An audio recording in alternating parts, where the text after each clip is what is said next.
Hello, everyone, and welcome back to Mrs. English Channel. I'm Paul. And I'm Emily. It's great to be here with you all today. Yes, it is. Today we have a super interesting topic for our A1 English learners. That's right. We're going to talk about something everyone experiences, jobs. We'll learn how to describe what you do, your daily work, and even what you hope for in the future. It's going to be fun. Absolutely, Emily. Talking about your job is a very common conversation, and it's so important to know how to share about it. Before we start, please, if you like our episodes, share this video with your friends, subscribe to our channel if you haven't already, and give us a big thumbs up. It helps us a lot. Yes, please do. Your support means the world to us. So, Emily, are you ready to dive into the world of work? Absolutely, Paul. Let's get started.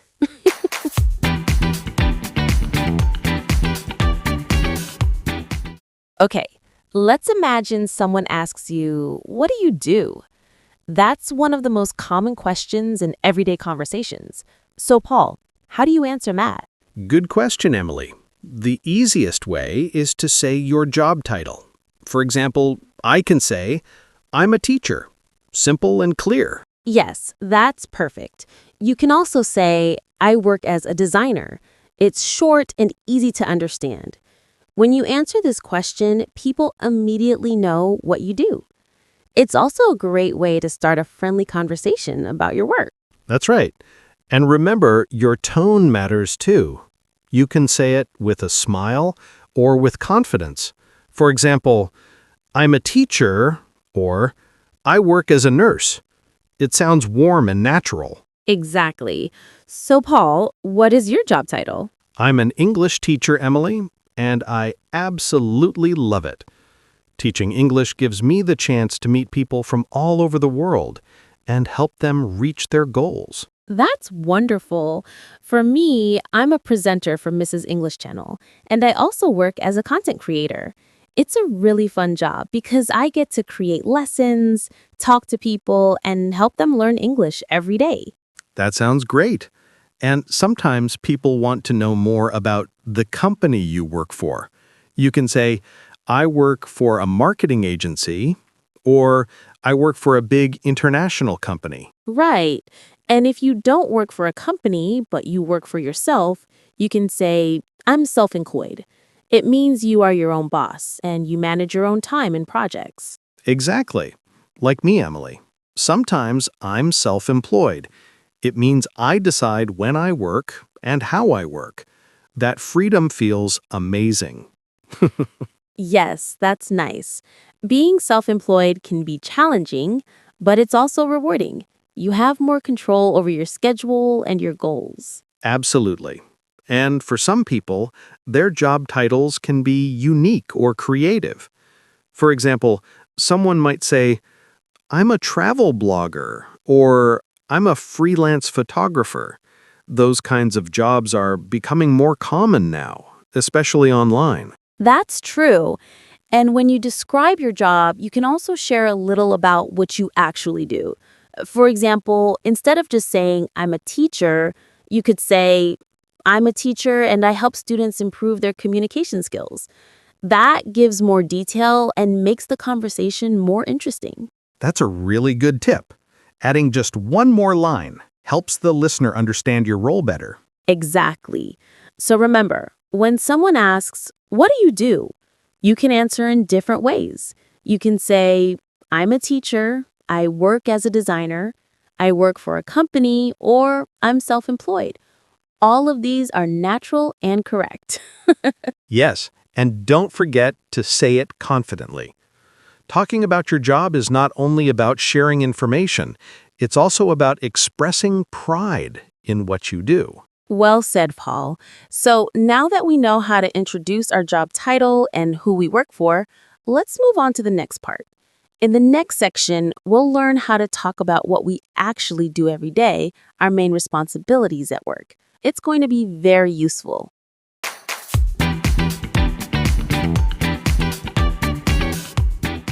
All right, now that we've talked about job titles, Let's go a little deeper and talk about what we actually do at work, our responsibilities. People don't just want to know your title, they're often curious about what your job involves every day. That's true. When someone asks, "What do you do at work?" they want to know your main tasks, your daily duties, or what your job looks like. So, Emily, how would you explain your responsibilities?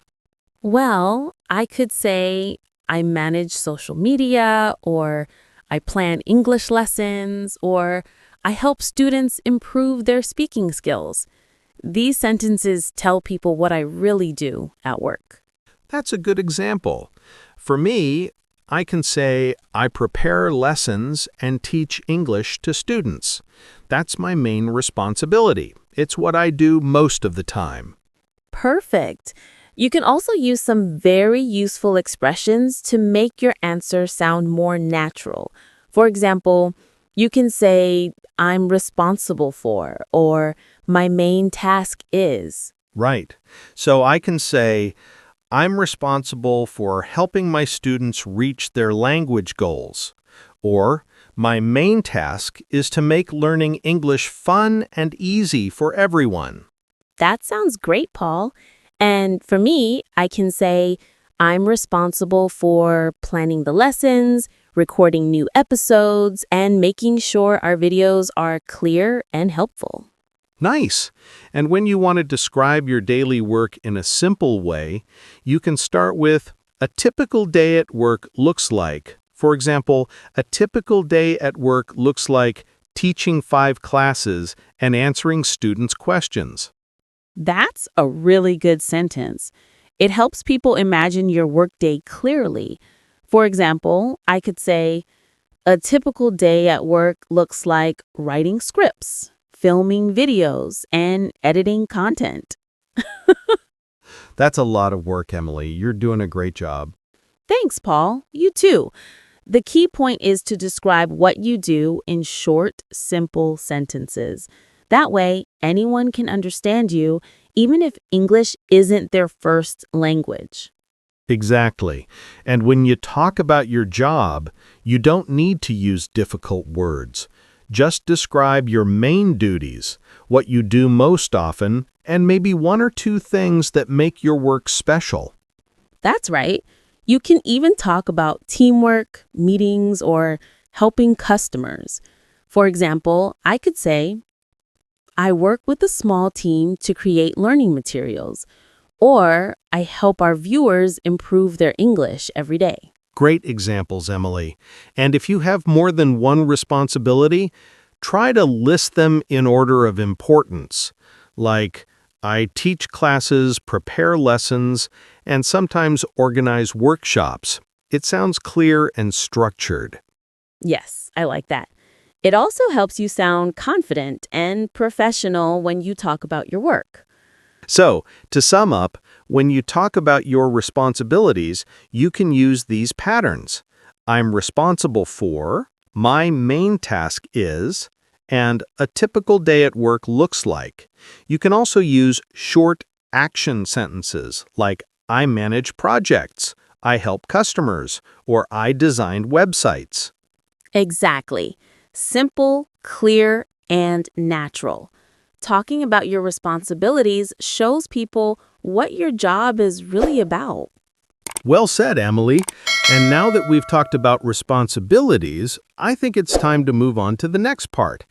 How to describe your daily routine at work. Yes, that's right. We'll talk about what your typical workday looks like from morning to evening, including meetings, breaks, and teamwork. It's going to be fun, so stay with us.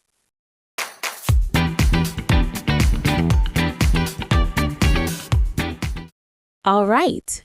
Now that we've learned how to describe our responsibilities, let's move on to something everyone can relate to, our daily work routine. People are often curious about what you do from morning to evening. That's right. When someone asks about your daily routine, they want to know what a normal workday looks like for you. So, Emily, what does your typical day look like? Well, I usually start work at 9 in the morning and finish at 5 in the afternoon. In the morning, I check my emails, review the plan for the day, and sometimes attend a short meeting with my team. That sounds nice and organized. For me, every morning I plan my lessons and prepare materials for my students. After that, I teach my classes and answer questions from my students. That's a good example. You can use simple sentences like, I start work at 9 a.m. and finish at 5 p.m., or I begin work early in the morning and end in the evening. Clear and easy to understand. Exactly. You can also talk about what you do during different parts of the day. For example, I can say, in the morning, I teach classes, and in the afternoon, I check assignments and have meetings with other teachers. That's perfect. And don't forget to include your breaks. They make your story more real. You can say, I have lunch with my colleagues at 1 o'clock, or I take a short coffee break in the afternoon. I like that. It gives people a better picture of your workday. For example, I could say, I start my day with a cup of coffee, then teach for a few hours, take a short lunch break, and continue working until 4 in the afternoon. That's a busy but fulfilling day. I think many people can relate to that. And if you work from home, you can also say, I usually start my work at home after breakfast, or I work remotely so I can manage my own time. Yes, working from home has become very common. You can easily describe it by saying, I work from home, or I have a flexible schedule. It helps the listener understand how your day goes. That's a good point. And if you want to make your answers sound more natural, you can connect your ideas.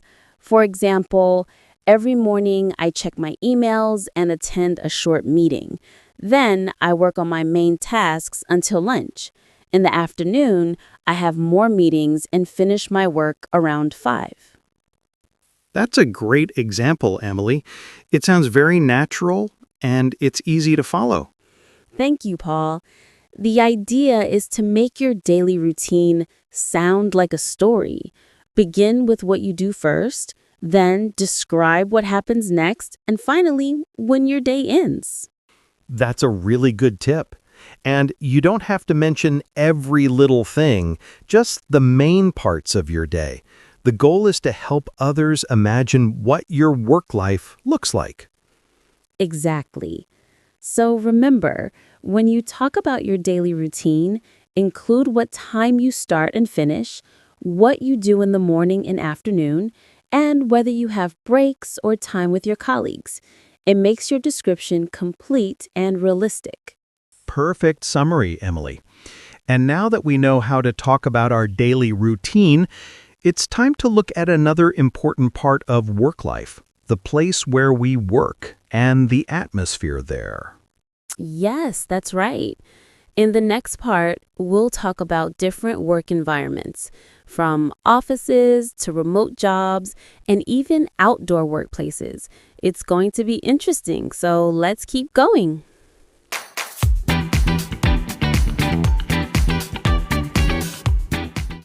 Now that we've talked about our daily routine, let's move on to another important topic, our work environment.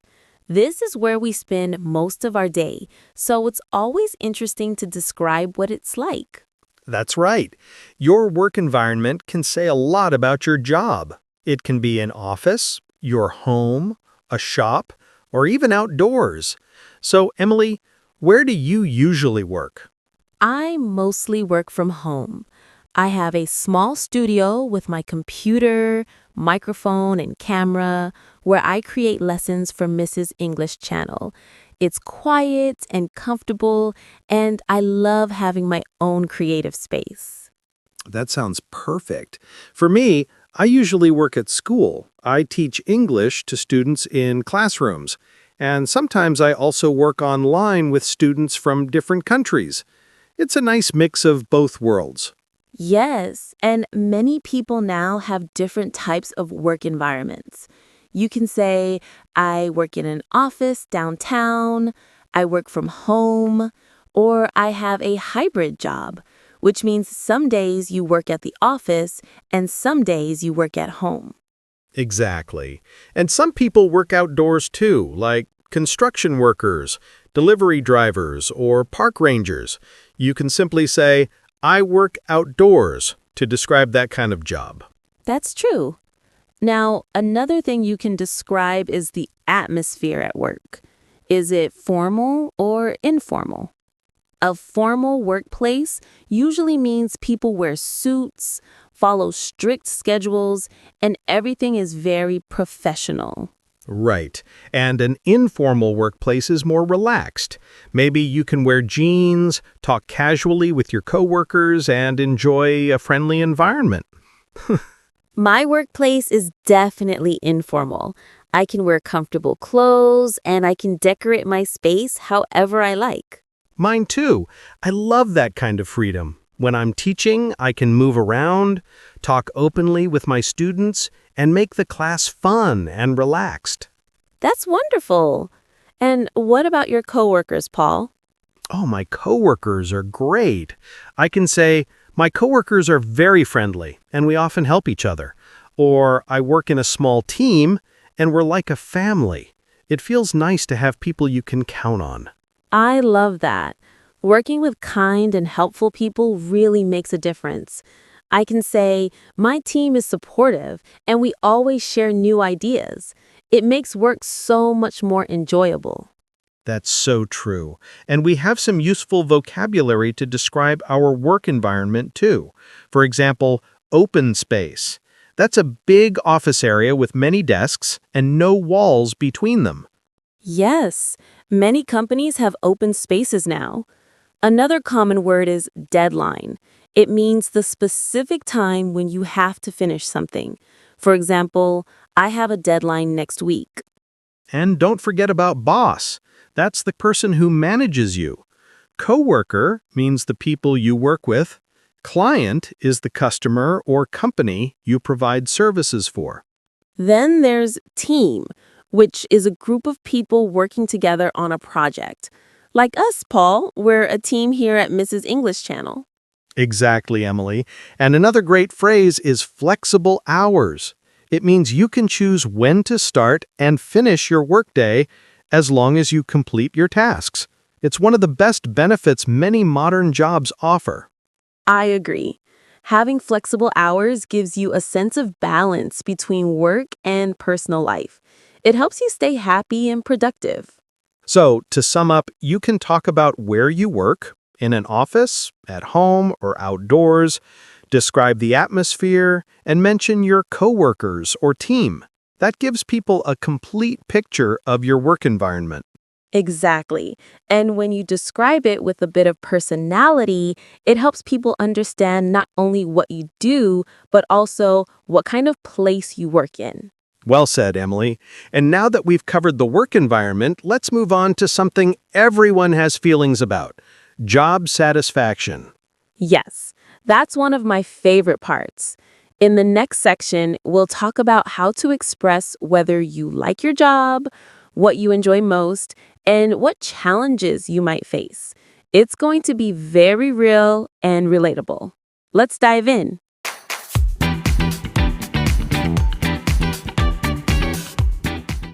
All right, now let's talk about something more personal: job satisfaction.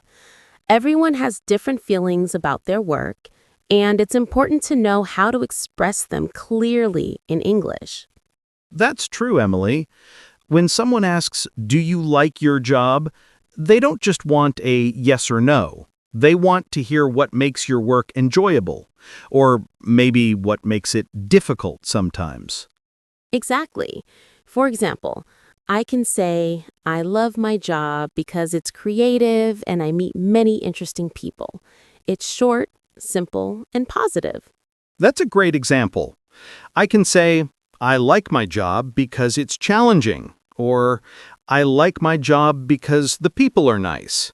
These are easy, natural ways to share how you feel about your work. You can also talk about what you enjoy most or least. For example, I enjoy creating new content and connecting with our viewers the most. What I enjoy least is the technical part of editing videos. It can be a bit stressful sometimes. I completely understand that. For me, I enjoy teaching the most. It's so rewarding to see my students learn and grow. But what I enjoy least is grading papers. It takes a lot of time, and sometimes it can be tiring. We all have parts of our job that we don't enjoy as much, and that's okay. No job is perfect. But even if there are difficult parts, it's nice to focus on what we love the most. Exactly. You can also talk about your feelings in a balanced way. For example, my job can be stressful sometimes, but I love the team I work with. Or, my job is busy, but it's very rewarding. These kinds of sentences show honesty and positivity. That's such a good point. Being honest makes your conversation sound real and natural. And if you're not happy with your job, there are also polite ways to express that. Yes, that's right. You can say, I'm looking for a new opportunity, or I want to find a job with better pay. You can also say, I want a job that's closer to my home. These phrases sound professional and polite. And they show that you're thinking about your future, not just complaining. Absolutely. And sometimes people feel stuck in their jobs, but talking about it can help. For example, you can say, my job is not easy, but I'm learning a lot. It shows that you still have a positive attitude. Yes, I love that. Because even when work feels hard, there's always something to learn. Every challenge teaches you something new. Well said, Emily. And remember, you don't need to use complicated words to describe your feelings. Simple sentences like, I love my job, I enjoy working with my team, or my job can be stressful, are all great ways to express how you feel. That's right. And when you talk about your job with emotion and confidence, people can feel your passion. So, to sum up this part, when you talk about job satisfaction, try to answer these three things. Do you like your job? What do you enjoy the most? And what would you like to change or improve? Perfect summary, Paul. It's all about expressing your honest feelings with simple English. And now that we've talked about how we feel about our current jobs, it's time to take a little trip back in time. Yes, that's right. In the next part, we'll talk about our past jobs and experiences, what we used to do, what we learned, and how those experiences helped us grow. Let's keep going.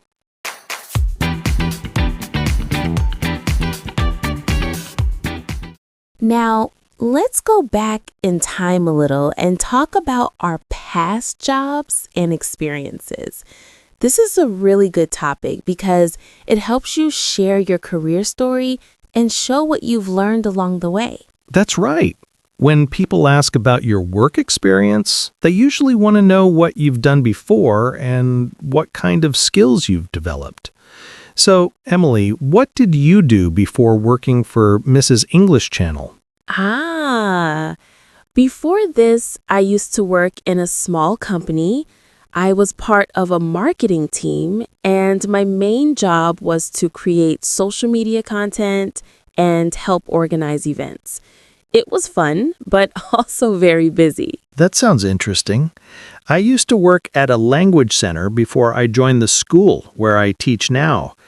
I had smaller classes there, and I learned how to manage students of different levels. That experience really helped me improve my teaching skills. That's a great example. You used one of my favorite phrases, I used to work. It's such a simple and useful way to talk about past jobs. You can say, I used to work in a restaurant, I used to work as a waiter, or I used to work for a local company. Exactly. And if you didn't have a job before, you can still say something like, before this, I was a student, or I worked part-time at a coffee shop. It still shows that you have experience and responsibility. Yes, and when you talk about your past jobs, don't forget to mention what you learned. For example, you can say, in my last job, I learned a lot about customer service, or I learned how to work in a team. That's a really good point, Emily. Employers or listeners don't just want to know what you did, they want to know what you gained from that experience.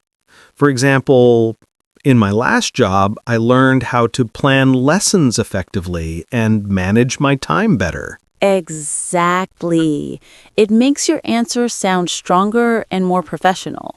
You can also talk about how your past jobs helped you get to where you are today. For example, I can say, working in marketing taught me how to communicate clearly and creatively, which really helps me now as a presenter. I love that example. It connects your past with your present. You can also say, my previous job helped me develop confidence and problem-solving skills. It shows personal growth. Yes, and it doesn't matter what kind of job you had before. Every experience teaches you something valuable. Even part-time or volunteer jobs give you skills like teamwork, time management, or communication. That's so true. When I was younger, I worked part-time at a bookstore, and I learned how to talk to many different people. That experience taught me patience and listening skills, which are very useful in teaching. I like that story, Paul. It shows that every step in your career matters, even the small ones. Absolutely. So, to sum up, when you talk about your past jobs, remember these three things: where you worked, what you did, and what you learned. Simple but powerful. Perfect summary, Paul. And don't forget to use phrases like, I used to work in, I used to be, or in my last job, I learned. They make your story sound clear and natural. Very true, Emily. And now that we've shared our past experiences, it's time to look ahead. Yes, exactly. In the next part, we'll talk about future career goals, what we want to achieve, what skills we'd like to learn, and even our dream jobs. It's going to be exciting and full of inspiration. Let's move on.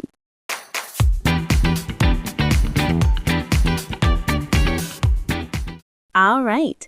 Now that we've talked about our past jobs, let's look to the future. One of my favorite topics. Everyone has dreams and goals for their career, and it's important to know how to talk about them in English. That's right, Emily. Talking about your future goals not only shows your motivation, but it also helps you sound more confident and forward-thinking. So, where do you see yourself in the future, Emily? Good question, Paul. In the future, I'd like to manage my own YouTube channel full time. It's my dream to create more content that helps people learn English and feel confident using it. Wow, that's a fantastic goal, Emily. You already do such a great job here on Mrs. English Channel. I'm sure your channel would be a big success. Thank you, Paul. And what about you? What's your goal for the future? Well, I want to travel around the world and teach English in different countries. Meeting new students and learning about other cultures sounds like an amazing adventure. That really does sound wonderful. So, you see, we can use phrases like I'd like to or I want to talk about our future goals. For example, I'd like to start my own business or I want to become a manager. Exactly. You can also say, I hope to, or my goal is to. For example, my goal is to improve my leadership skills, or I hope to work abroad one day. These phrases make your dreams sound polite and natural. Yes, and another way to make your answer stronger is to mention what skills you want to learn.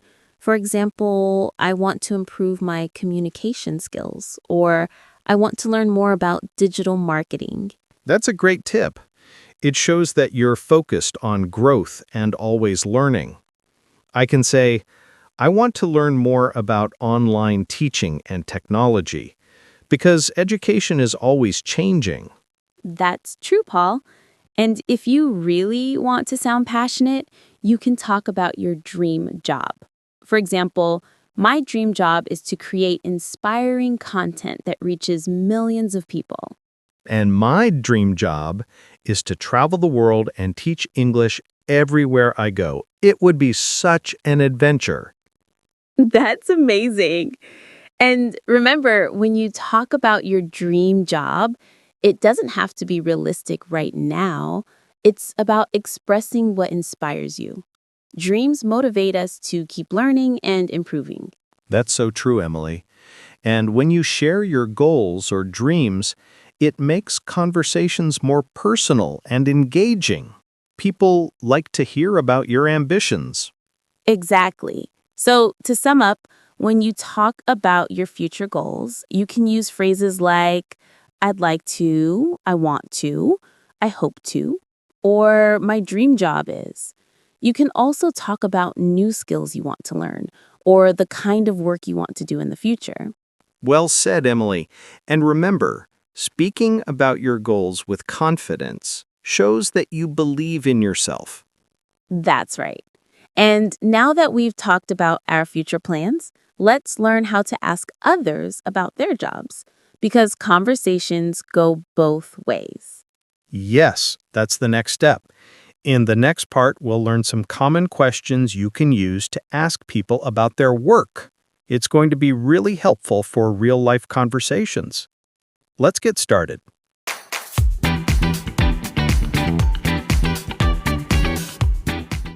All right, now that we've talked all about our jobs, from what we do to our future goals, let's switch things around a little. In real conversations, it's not just about talking about yourself, it's also about asking others about their work. That's right. Knowing how to ask questions about someone's job helps you connect with people and keep the conversation going. It's a great skill to have, especially when meeting new people. Absolutely. So, the most common and simple question is, what do you do? It's short, polite, and easy to understand. Exactly. You can also ask, where do you work? Or who do you work for?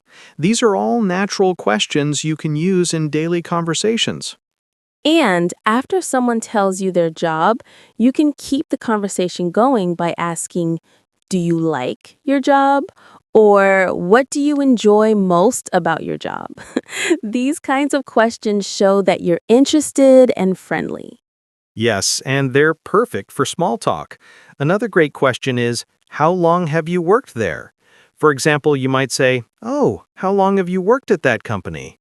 And the person might reply, I've worked there for 5 years. That's a really good one, Paul. It helps people share more about their experience. And if you want to make the conversation deeper, you can ask, what's the most interesting part of your job? I love that question. It gives the person a chance to talk about what they're passionate about. You can also ask, what's a typical day like for you? Or what do you do on a typical day? These questions are open-ended, so people can tell you more details. Exactly. And open-ended questions are great because they encourage people to share more instead of just answering with yes or no. Yes, that's so true. And if you want to sound extra polite, you can add phrases like, that sounds interesting, or wow, that must be exciting, after they answer. It keeps the conversation natural and friendly. That's a great tip, Paul. It shows that you're listening and enjoying the talk. So let's put this all together. If you meet someone new, you can say, hi, what do you do? Then, when they answer, you can ask follow-up questions like, Do you like your job? Or what's your typical day like? Perfect. And if the conversation is going well, you can also ask, have you always done that job? Or would you like to do something different in the future? Those questions show genuine curiosity. Exactly. And remember, the key is to be natural and relaxed. You don't have to memorize every question, just listen carefully and respond with interest. That's right. Good conversations aren't about asking too many questions. They're about connecting and understanding the other person. So, to sum up this part, here are the main questions you can use. What do you do? Do you like your job? How long have you worked there? What's the most interesting part of your job? And what's a typical day like for you? Perfect summary, Emily. These are very useful questions that can help you start a friendly conversation in any situation. Exactly. And now that we've covered everything from describing our job titles to daily routines, responsibilities, work environments, satisfaction, past experiences, and future goals, it's time to wrap things up. Yes, let's bring it all together. In the conclusion, we'll remind you how to use everything you've learned today and encourage you to practice it in your own conversations. Let's go.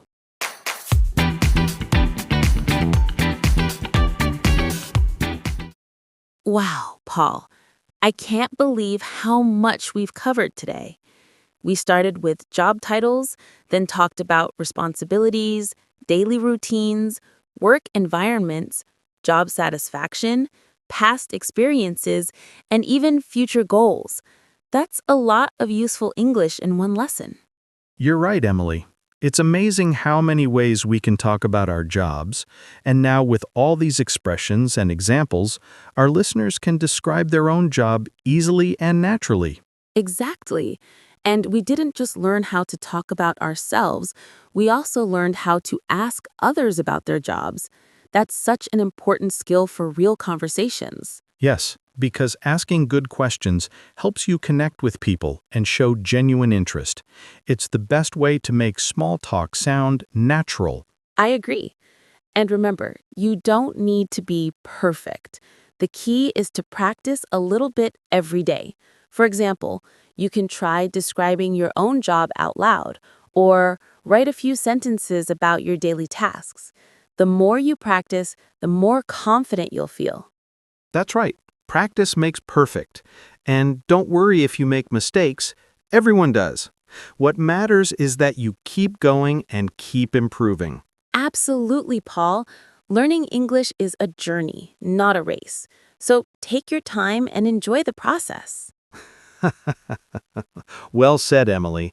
And before we say goodbye, let's quickly review some of the key phrases we learned today. Great idea.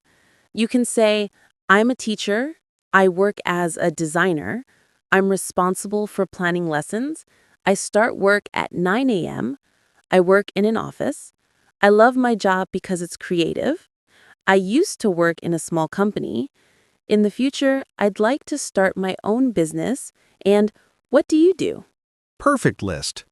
These phrases cover everything you need to talk confidently about your job in English. So now it's your turn. Try to describe your own job using these sentences, or if you don't have a job yet, talk about your dream job. Yes, that's a great way to practice. You can even write your answers in the comments below. We'd love to read them. And don't forget to subscribe to Mrs. English channel for more fun and useful lessons. Give us a thumbs up, share this video with your friends, and keep learning with us. Thank you so much for joining us today. It's been such a pleasure to share this lesson with all of you. Yes, thank you, everyone. Keep practicing, keep smiling, and remember, English becomes easier when you enjoy it. That's true. So until next time, take care and keep improving. See you in the next episode on Mrs. English channel. Bye, everyone. Bye-bye.